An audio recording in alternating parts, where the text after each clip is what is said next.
The sky above Aranther was always golden, but the streets below were full of shadows.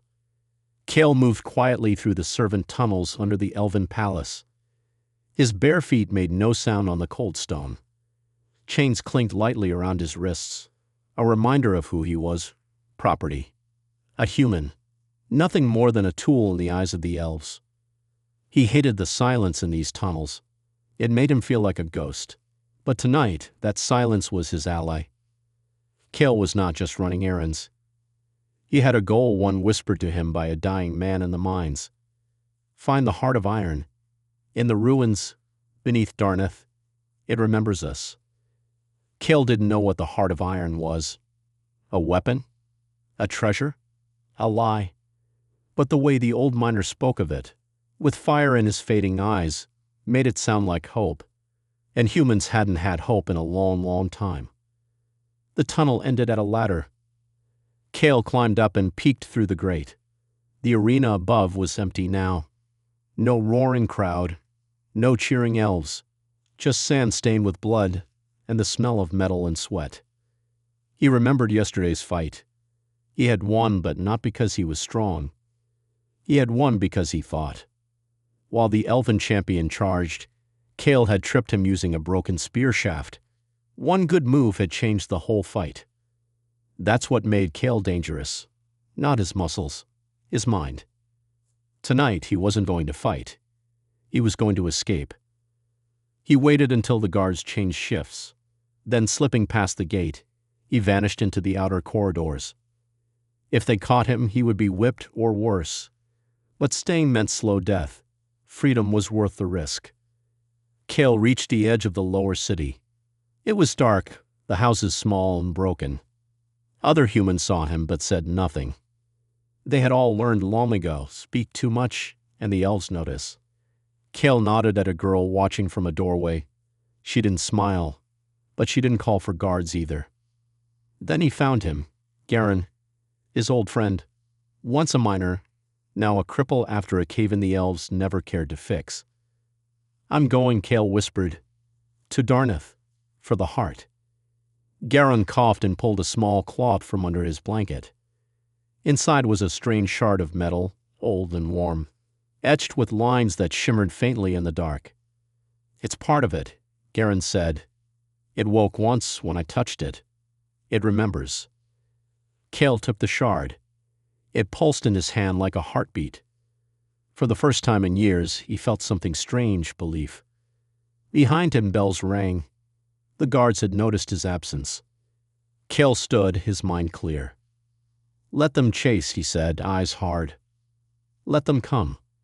And he ran toward the ruins, toward danger, and maybe toward freedom. The ruins of old Darneth were silent, buried beneath layers of dirt, rock, and time. Trees grew through broken stone, and moss covered the carvings of long-dead kings. No elf dared come here. They said the place was cursed. Cale didn't care. He climbed down through a crack in the earth, following the map he had drawn in his mind. The shard Garen had given him pulsed against his chest. It pulled him forward like a compass pointing to something deep underground. The path twisted and narrowed. Broken statues lined the way, humans proud and strong, with tools and books in their hands. Cale stopped to look at one. It was warm with age, but its eyes still held a kind of fire. We were not always slaves, Cale thought. We were builders, thinkers, leaders. He moved on deeper into the dark. Finally, he found it. A massive iron door stood before him, half buried in rubble. It was smooth, round, and covered in strange symbols that glowed faintly in the shadows. The shard in Cale's hand grew warm. He stepped forward, placed it against the door. Click. The stone rumbled. The door slid open. Inside was a chamber unlike anything Cale had ever seen. The walls shimmered with silver and blue light. Machines, cold, quiet, waiting, lined the room like ancient sentries. And in the center, resting on a stone pedestal, was the heart of iron. It wasn't large. It looked like a sphere of metal and crystal, no bigger than a melon, but it felt alive. It hummed softly, as if breathing. Cale stepped closer. He reached out, then stopped. "What if this is a trick?" he whispered. "What if it kills me?" But deep inside he already knew. This was no trap. It was a gift, left behind by the ones who came before. Humans, people like him. He touched the heart. Pain shot through his body, sharp and bright. He gasped, falling to his knees. His mind filled with flashing images, fire, machines, maps, codes, faces he didn't know. His heart raced, his skin burned. And then silence. When he opened his eyes, everything felt clearer. He remembered paths he hadn't walked, languages he hadn't learned, ideas he didn't know he had. His mind felt sharper faster. The heart floated up and hovered beside him, quiet now but watching, waiting. Kale stood slowly, his breath steady. "You were made to help us," he said softly, "and I'll finish what they started." A sound echoed from above, voices, elven voices. The guards had followed him. Kale grabbed the heart and turned toward the back of the chamber. A small passage led into the deep tunnels. He didn't run in fear this time. He moved with purpose. Let them come. He had something now they didn't understand, something stronger than magic or swords. He had hope. He had the heart of iron. And for the first time, the fight was his. The forest was dark, but alive. The leaves whispered in the wind, and the shadows moved like watching eyes. Kale felt the pulse of the heart of iron against his side, steady and strong. He was no longer alone. Behind him, a group of humans followed, escaped slaves, outcasts, and dreamers who had waited too long to be free. Their faces were hard with years of pain, but their eyes burned with hope. Kale stopped at the edge of a small clearing. The trees here were tall and thick. It was the perfect place to hide. "We stay here," Kale said. His voice was quiet but firm. "We are safe for now." The others nodded. They set up simple shelters and gathered food. But Kale's mind was far from rest. He pulled the heart of iron from under his cloak and studied it. The sphere hummed softly, as if alive. "This is more than magic," Kale said. "It's knowledge, power, a chance to fight back." He remembered the old stories, the ones the elves tried to erase. Humans had once been strong, clever, and free. The heart was the key to bringing that back. Over the next days, Kale taught the people how to move quietly, how to watch the wind, and how to listen to the forest. They practiced silent signals and traps made from simple tools. They were not soldiers, but survivors, and survivors could be dangerous. At night, Kale sat by the fire with Mira, a young woman who had escaped from the elven court. Her eyes were sharp and curious. "How do you know all this?" she asked. Kale smiled, though it didn't reach his eyes. "Because I have to. Because if I don't, we die." Mira looked at the glowing heart in his hands. "What if the elves catch us?" "They will try," Kale said. "But we are smarter now. We will outthink them." The days turned into weeks. The humans grew stronger. They learned to strike fast and vanish before the elves could respond. They took supplies, sabotaged weapons, and sent secret messages that confused their enemies. One night, the camp was quiet. Kale sat watching the stars when a scout ran in breathless. "They're coming," she said. "Lady Elariel is leading them." Kale's jaw tightened. Lady Elariel was no ordinary elven commander. She was ruthless, clever, and had once owned Kale as a slave. She knew his mind, and she wanted to break it. Kale stood, gripping the heart. "Then we prepare." The humans moved like shadows, setting traps and hiding in the trees.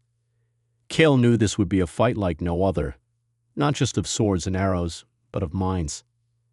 As the first elven scouts entered the clearing, Kale smiled quietly. "Let them come," he whispered. "They have no idea what they face." The forest was alive now with sparks of rebellion, courage, and a fire that no chain could hold. The elven court was a world of shining towers, soft music, and cold eyes. Kale stood outside the grand gates, hidden beneath a cloak woven from forest shadows. Tonight he was not a slave or a fighter. He was a spy. Inside, the golden halls glowed with magic, but the air smelled of secrets and lies. Elven nobles whispered behind silk curtains, their voices low and sharp. Cale slipped through the halls, careful and silent. His heart beat fast, not with fear, but with purpose. He had to find the truth. Years ago, humans had been stronger, smarter, and free. But the elves had changed that. They ruled the world now, but how? Cale was about to find out. He reached a hidden room, a library filled with ancient books and glowing scrolls. The walls were covered in maps and strange symbols. And there at the center was a large, dusty tome bound in silver and iron. Cale opened the book. The words were in a language long forgotten by most humans but familiar to Cale thanks to the heart of iron. He read about a spell the elves had used long ago, a spell to make humans weaker, to keep them obedient and small. A curse on the blood, Cale whispered. They didn't win by strength. They cheated. He traced his finger over a page showing a broken circle. The spell was incomplete. Someone had tried to stop it, but they failed. Suddenly, footsteps echoed outside. Cale quickly hid behind a shelf, holding his breath. Lady Elariel entered the room. She was beautiful and cruel, her silver hair shining under the lantern light. Cale's former owner. She spoke softly into a crystal orb. They grow bolder, she said. The humans think the old legends will save them. We must crush them before the spell breaks. Cale clenched his fists. The elves feared what the heart of iron could do. Elariel turned suddenly, as if sensing him. Cale froze. She walked closer. You're here, Cale, she said with a cold smile.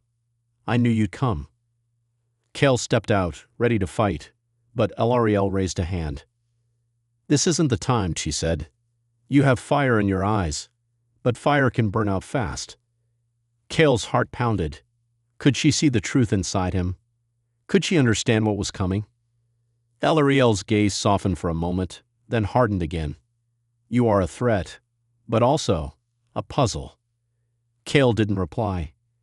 He had to leave before more dards arrived. As he slipped away, the weight of the truth settled on his shoulders. The elves had tricked the world for centuries, but the spell was broken now, or almost. Humans were waking up. And Cale knew one thing: if the truth came out too soon, it could destroy everything. Humans were ready to fight, but not ready for war among themselves. He had to be careful, smarter. The game had changed. The fortress of Stillshade stood like a dark mountain against the gray sky. Its tall walls were made of black stone, cold and unyielding. Inside, the elves kept their secrets, maps, messages, and weapons that could crush any rebellion. Cale stood at the edge of the forest, watching the fortress from a hidden hill. The heart of iron hummed softly in his hand, as if reminding him that this battle was more than just strength. This is where we strike, Cale said to the group of humans gathered around him. They were tired but determined, hunters, scavengers, and dreamers who had followed Cale through fire and shadow. Cale pointed to the narrow road leading into Stillshade. We won't break the walls with swords. We break the fortress with our minds. The humans nodded. They had learned from Cale how to use surprise, trickery, and speed. Tonight, they would be shadows and whispers. As the moon rose high, Cale and his team moved silently through the trees. They placed small, hidden traps along the roads and around the walls. When Elven scouts passed, they vanished without a trace, confused and afraid. Cale held the heart close. Its glow helped him see patterns others missed: guard rotations, secret doors, and weak points. At the fortress gate, 2 humans dressed as Elven servants slipped inside, carrying small pouches of powder. Cale's heart raced. If this failed, it would mean death. Inside Stillshade, the Elven soldiers were restless. They knew something was coming but did not know when or how. Suddenly, fires flared in the distance, false alarms set by Cale's traps. Soldiers ran toward the flames, leaving the gate lightly guarded. The human servants crept forward and placed their powder along the gate's hinges. Then a sharp whistle from the forest. Boom! The gate shook, cracked, and slowly opened. Cale and his team rushed inside. The fortress was a maze of shining halls and twisting staircases. But Kale's mind was sharp. He led them straight to the heart of Stillshade, the war room. Inside, scrolls and maps lay on a giant table. Kale grabbed what he needed: plans of elven patrols, supply routes, and secret tunnels. But the noise of battle was coming. Elven guards rushed in. Kale's team fought bravely, using every trick they had learned. Arrows flew, swords clashed, and the halls echoed with shouts. Kale felt the heart of iron pulse faster. It burned against his chest, pushing him to think clearer, move faster. They escaped through a hidden passage just as reinforcements arrived. Outside, the forest welcomed them back with its quiet shadows. The humans cheered. They had won not by brute force, but by being smarter. Kale looked at the maps in his hands and smiled. This is just the beginning. Behind him, the elven world was changing. The old rules were breaking. And Kale knew the heart of iron was the spark that would light the fire of rebellion. The camp was quiet as the sun began to rise. Kale sat near the fire, the heart of iron resting on his knee. The glowing sphere pulsed softly like a slow heartbeat. Around him, the humans slept or tended their wounds.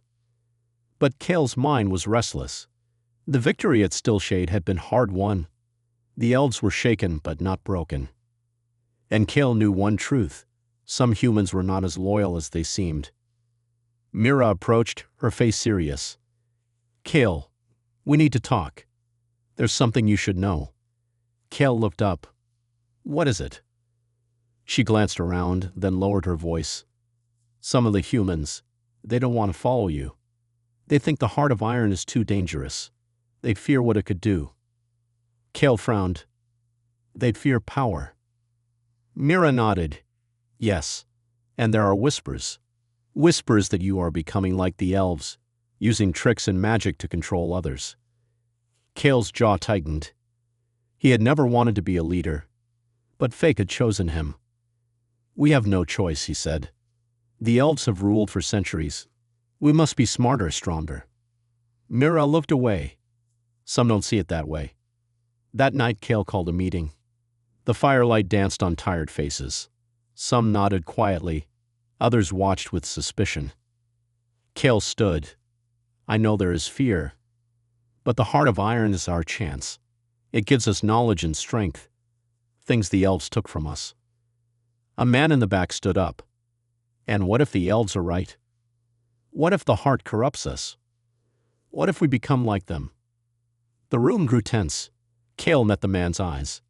"Then we will be better. Because we will fight for freedom, not power." Silence followed. Suddenly, a shadow moved near the trees. Kale's hand went to his dagger. "Guards," a voice shouted. Elven soldiers appeared, arrows flying through the air. Chaos erupted. Kale grabbed the heart of iron and pushed the humans to run. They scattered into the forest, moving fast but careful. Mira stayed close. "Someone betrayed us," she said, breathless. Kale's mind raced. "Who?" His eyes scanned every face, every shadow. They reached a safe clearing, but Kale knew it wasn't over. The elves would hunt them harder now. "We must be ready," Kale said. "Trust is our strongest weapon, and also our weakest." The heart of iron glowed brighter, filling Kale with a strange warmth. He gripped it tightly. "We will rise," he promised, "not just with strength, but with wisdom." The stars shone above, silent witnesses to a war that was far from over. The forest was alive with whispers. The wind moved through the leaves like a warning, and every shadow seemed to watch. Kale stood on a hill, looking down at the gathering army of humans below. They had come from villages, farms, and hidden camps. Many were tired and scarred, but their eyes shone with a new fire. "This is the moment," Kale said, voice steady and strong. "We fight not just for ourselves, but for all humans who have suffered under the elves." The heart of iron pulsed in his hand, steady and sure. It gave him strength and clear thoughts. Around him, the leaders of the rebellion prepared. Weapons were sharpened, plans were whispered, and messages sent to allies far beyond the forest. Mira approached, her face calm but serious. Lady Elariel is moving fast. She gathers her forces near the Silver River. If we don't act soon, she will crush us. Kale nodded. Then we strike first. The humans marched through the forest, moving like a shadow army. They knew the land better than any elven soldier. Traps were set, paths blocked, and confusion spread in their wake. As they neared the Silver River, the elven army appeared, glittering in armor, archers ready, magic crackling in the air. The elves looked proud and sure. But Kale was not afraid. He raised the heart of iron. The air seemed to shimmer, and the humans felt a rush of courage. The battle began with arrows flying and swords clashing. The forest echoed with the sounds of war. Kale moved through the fight, his mind sharp. He directed his people to outflank the elves, to use the traps they had set, and to fight as one. Lady Elariel appeared on the battlefield, her silver hair flowing. She fought with deadly grace, cutting down humans with quick strikes. Kale faced her across the battlefield. "You can't win, Kale," she said. "The elves are eternal." "Not if we break the chains," Kale replied, gripping the heart tightly. They fought fiercely. Every clash of their weapons was a battle of wills. Around them, the humans pressed forward, inspired by Kale's strength and hope. Slowly, the tide turned. The elven forces began to falter, confusion growing in their ranks. Lady Elariel saw this and screamed, calling for retreat. But the humans did not stop. The heart of iron glowed brighter, and Kale felt a surge of power flow through him. The elves followed, leaving the battlefield to the humans. Kale stood tall, breathing hard but victorious. "We are free," he said softly. "The age of the elves is ending." The forest seemed to cheer with him, the wind carrying the sound of a new beginning. But Kale knew this was only the start.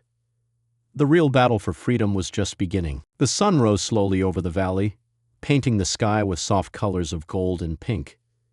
The air was fresh, filled with the scent of earth and new beginnings. Kale stood on a hill, looking down at the camp below. The faces around him were tired but hopeful. The battle at the Silver River had changed everything. The elves no longer ruled without challenge. Humans had won a great victory, not just with swords, but with courage and heart. Kale held the heart of iron in his hands. It was quiet now, as if it had fulfilled its purpose, but Kale knew its power would always be with him, and with his people. Around the camp, humans prepared for what came next. They built homes, repaired tools, and shared stories of the fight. The old fears were still there, but so was a new sense of pride. Mira came to Kale's side. "What now?" she asked softly. Kale smiled. "Now we build. We make a world where humans are not slaves, but leaders, where we choose our own path." Mira nodded. "And the elves?" Kale looked toward the distant forests where the elves still watched. "They will change. They must, or they will fade into history." The days passed, and word of the rebellion spread. More humans joined Kale's cause, bringing strength and hope. The old stories were remembered, not as shame, but as lessons. One evening, Kale stood before the gathered people. His voice was strong and sure. "We fought because we believed in ourselves. We fought because we knew our worth. The heart of iron gave us power, but it was our spirit that won the day." The crowd cheered. For the first time in generations, humans dreamed freely. But Kale knew the road ahead was long. Peace was fragile, and old wounds ran deep. Still, the spark was alive. The world was changing. And humans were ready to take their place, not beneath anyone, but beside them. Kale looked up at the stars, feeling the weight of history and the promise of the future. "Elves tried to break my spirit," he whispered, "but I proved them all wrong." And with that, the dawn of a new age began.